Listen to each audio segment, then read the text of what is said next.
Well, I mean, we certainly got word and confirmed that he actually had a mail route here, delivered mail. So I got a map and information from detectives yesterday of where his mail route was at. Um, he actually said to his mother-in-law a year ago that he said, "Man, if I ever killed anybody, I've got some places down in Rosharon. They'd never find the body and everything." I talked to Brittany on the phone to see if that was correct or just a rumor, and she said, yeah, that was correct. So then when we found out about the mail route and everything, we felt as though this is an area that we need to search. I mean, it's a process of elimination, but we got to realize too there was a lot of hours window of opportunity to go ahead and get rid of something. So uh, again, it is frustrating. You know, we've been here before with other cases. We're trying to evaluate what to do after today. I mean, we're seriously flirting with the idea of suspending the search at the end of the day, hoping that some new information comes in and things. We're getting many calls at our office. Law enforcement's getting many calls. We're actually leaving and going over to a spot in Rosenberg where a lady reported that she's about positive she's seen the car over there. So a lot of calls are coming in. We're following up every single call, and unfortunately I don't think we're any closer right now than we were the very first day we started. So his route took him down this road? Yeah, the route took him down this road, down 526, down 1462, up 288, and a lot of things in between. So I flew that this morning in a helicopter. We've got our other people out there, you know, physically on the ground searching it now, and Given the terrain, how many do you expect to have more people involved in well, research? you know what, we don't want to have any more people involved, because the more people we get, I think with what we've got right now is sufficient on what we're wanting to do. I remember Kaylee Anthony, we had over 4,200 people show up, and if we did a plea for volunteers, we'd have that same kind of thing, and we just don't have areas that we would feel comfortable sending them to, or manage them and controlling them, and so we're not there yet. If we get information, we certainly will do that.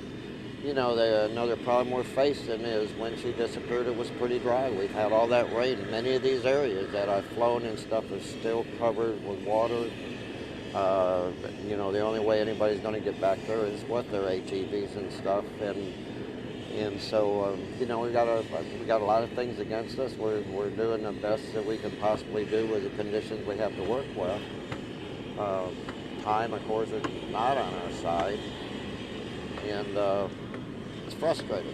Can you talk to us about this area, how vast it is, and what kind of terrain you're dealing with? It's vast. There's many areas you can pull back into that would have been simple at the time, which is not simple today. Reports that, of the gas can, and we feel as though there's strong possibility maybe she was burned.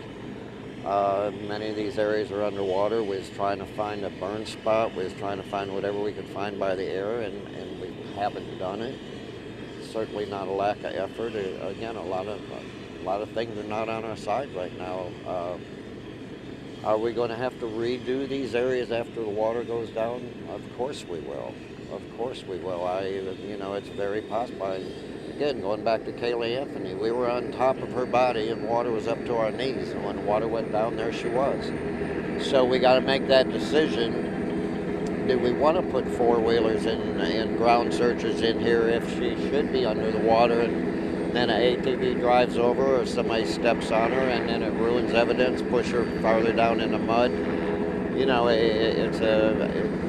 It's a tough call, and I feel as though in them areas we can be a liability instead of an asset, and we certainly don't want to be a liability. Nancy, you mentioned there might be another location that you guys are going to today. There's a location, it sounds credible, of course, where somebody actually seen a silver vehicle with paper tags on it. They seen a guy there. The car was there about a day and a half, and it was a black man and everything. So I just had the helicopter fly over that area, and they just called me back, and they says, you know, there's some areas over there you may want to go ahead and send your people over and look at. So, again, every call that comes in, we're following up on it, and you know, I can say this: we know where she's not. We know where she's not. So, have we missed her? I don't know. We're not perfect. We're not perfect. We do the best we can do, but we're not perfect people. And Was there a false alarm with the garbage bag earlier today? Yeah, there was a false alarm. There was another call that came in last night over closer to Rosenberg, and she actually sent me a picture of a bag. I called the sheriff department.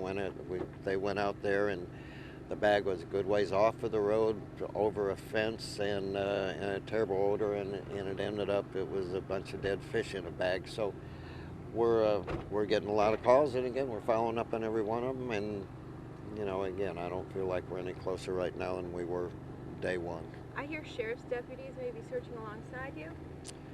Sheriff deputies, Missouri City, HPD, we've got a lot of different agencies, and certainly a lot of dedication, a lot of experience, and we just haven't had that little bit of luck to go along with all the effort. Can you explain why you may be suspending the search after today?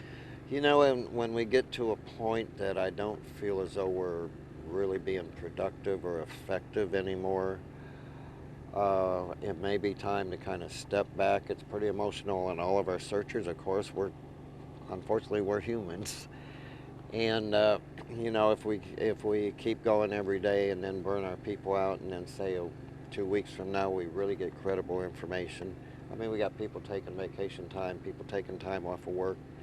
So, yeah, I'm not saying we're going to, but we'll see what the day brings, see what new information comes in, but it's you know, it's one of them things that I'm thinking about, and I did it with Kaylee Anthony. I did it with other searchers. Some searchers we went back 4 and 5 different times before we found the person.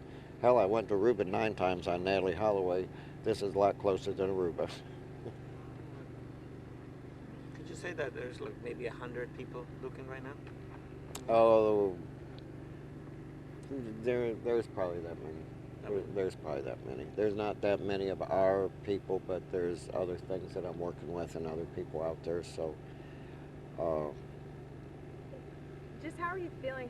How's everyone's morale about this case? Hey man, this is a baby. You know, this baby did not choose where it's at right now and doesn't want to be where it's at right now. And it's heartbreaking. I mean, it's like I said, we're human. I wish we weren't. I wish we didn't have feelings. Unfortunately, we do. And I don't want our emotions to get in the way and not focus on what we're doing. And at times that happens. At times it happens. So, God bless her. God bless her. We're not going to quit. We may suspend, but we'll never quit.